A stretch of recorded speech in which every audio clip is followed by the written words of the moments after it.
ये मैं कर लेता हूँ, आप ड्रीम 11 में टीम बना लो। ये डायलॉग आपने दोस्तों टीवी या मोबाइल में बहुत बार सुना होगा। जी हाँ, ये वही फैंटेसी ऐप के एडवर्टाइजमेंट का ऐड है जो आजकल बहुत ज़्यादा फेमस है और आज न जाने कितने लोग हर दिन इसमें पैसा लगा रहे हैं। अगर आप भी क्रिकेट फैन है तो कभी न कभी इस ऐप पर पैसा लगाया होगा या लगा भी रहे होंगे, लेकिन दोस्तों पैसे से चकाचौंध इस ऐप के डार्क रियलिटी से हम सभी अनजान हैं। यकीन मानिए दोस्तों, इस ऐप के रियलिटी के बारे में जानकर आप एकदम से हैरान रह जाओगे, इसलिए इस वीडियो को बिना स्किप किए एंड तक जरूर देखना। दोस्तों, हमारे भारत देश में किसी और खेल के प्रति इतना उत्साह और जुनून हो या ना हो, लेकिन क्रिकेट के प्रति बहुत ही ज्यादा है और शायद हमारे इसी माइंडसेट का फायदा ड्रीम 11 जैसी कंपनियां उठा रही हैं, जिसे जानते हुए भी हम सभी अनजान हैं। असल में ड्रीम 11 के फाउंडर हर्ष जैन ने इसी जजमेंटल का फायदा उठाया है और इसी के साथ शुरुआत हुई ड्रीम 11 की। साल था 2008 जब IPL की भी शुरुआत हुई थी। हालांकि ड्रीम 11 ऐप उस समय आज के समय से काफी अलग था। उस समय ये कंपनी ना तो प्रॉफिट कमा रही थी और ना ही इसकी कोई ग्रोथ कुछ खास अच्छी दिख रही थी, लेकिन साल 2012 में इसके फाउंडर ने इसमें थोड़ा सा चेंज करके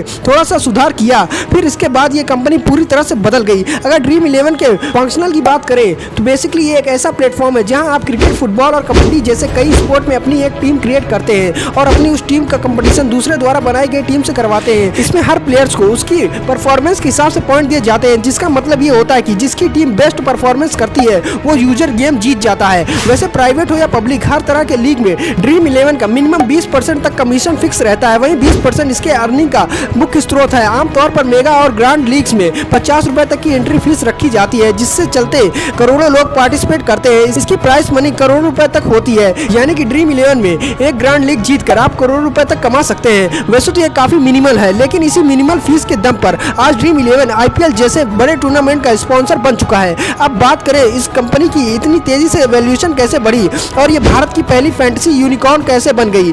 असल में 2012 में इसके न्यू मॉडल लॉन्च होने के बाद 2014 में इसके 10 लाख यूजर हो चुके थे। फिर ये संख्या 2 साल बाद 2016 में 20 लाख तक हो गई। फिर 2018 में यूजर बढ़कर 4.5 करोड़ तक पहुंच गए। इसी बढ़ती जनसंख्या के बदौलत कंपनी ने साल 2019 में 2000 करोड़ का रिवेन्यू जनरेट किया, यानी देश में इंटरनेट क्रांति के बाद से कंपनी ने मास्टर ग्रोथ हासिल की। और अभी फिलहाल की अगर बात करें तो अभी के टाइम कंपनी के पास 160 मिलियन से भी ज्यादा के एक्टिव यूजर हैं, जो समय दर समय बढ़ती ही जा रही है। तभी तो शुरुआत से ही कंपनी का फ्यूचर इन्वेस्टर को ब्राइट नजर आ रहा है। यही कारण कि इन्वेस्टर भी इस कंपनी में बढ़ चढ़कर इन्वेस्ट कर रहे हैं। वैसे आप ये जरूर ही सोच रहे होंगे कि जब इस ऐप में लोग पैसे कमा ही रहे हैं तो इस ऐप में बुराई ही क्या है। चलिए मैं आपको बताता हूँ ये गेम हमारे लिए खतरनाक क्यों है। दरअसल ये गेम इतना ज्यादा एडिक्टिव है कि ये बस एक बार खेलने मात्र से ही आपको इसका चस्का लग जाता है। आपका मन इसमें बार बार पैसे लगाने को कहता है, क्योंकि इसमें आपको एक ही झटके में करोड़पति बनने का लालच दिखाया जाता है। और जैसे जैसे आप इसे खेलते हैं आप इस एडिक्शन में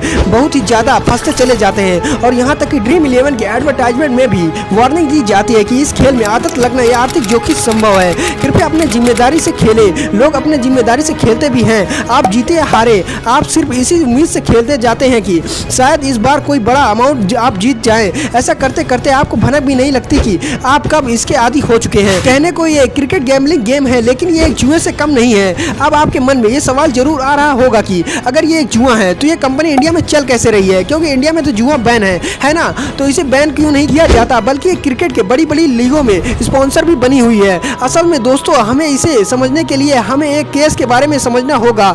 बात है साल 2020 की। राजस्थान में एक शख्स ने ड्रीम 11 पर केस दायर किया। उनका कहना था कि ड्रीम 11 क्रिकेट फैंटेसी के आड़ में लोगों के बीच में गैम्बलिंग और बैटिंग जैसे चीजों को प्रमोट कर रहा है, इसीलिए इसे इंडिया में बैन कर देना चाहिए। फिर राजस्थान हाईकोर्ट ने इस प्रेडिक्शन को यह कहकर रद्द कर दिया था कि इस फैंटेसी क्रिकेट का गेम लक या चांस पर डिपेंड नहीं करता, बल्कि ये डिपेंड करता है पार्टिसिपेंट की स्किल पर। और क्योंकि ये गेम स्किल और पार्टिसिपेंट पर डिपेंड है, इसलिए इस गेम को गैम्बलिंग करार देना बिल्कुल नहीं दिया जा सकता। इसी के चलते इस केस को रद्द कर दिया गया और बाद में ये केस सुप्रीम कोर्ट तक भी जा पहुंचा था। वहां भी सेम वर्डिक्ट सुनाया गया जो राजस्थान हाईकोर्ट में सुनाया गया था। दरअसल कंपनी ने भी अपनी मार्केटिंग कुछ ऐसे चेंज कर दिए जिससे ये दिखाया जाए कि ड्रीम 11 लक नहीं बल्कि दिमाग का खेल है। और आपको इनकी टैगलाइन भी याद होगी कि खेलो दिमाग से। यही कारण है कि ये कंपनी अब तक इंडिया में लीगली चल रही है। सिर्फ चल ही नहीं रही है बल्कि दिन प्रतिदिन आगे बढ़ती ही जा रही है। दोस्तों अब लास्ट में इस ऐप को यूज करना ना करना आप पर छोड़ता हूँ। बाकी अगर आपको ये वीडियो पसंद है तो वीडियो को लाइक करके चैनल सब्सक्राइब जरूर कर लें, जिससे आगे भी आपको ऐसी नॉलेज वीडियो मिलती रहे।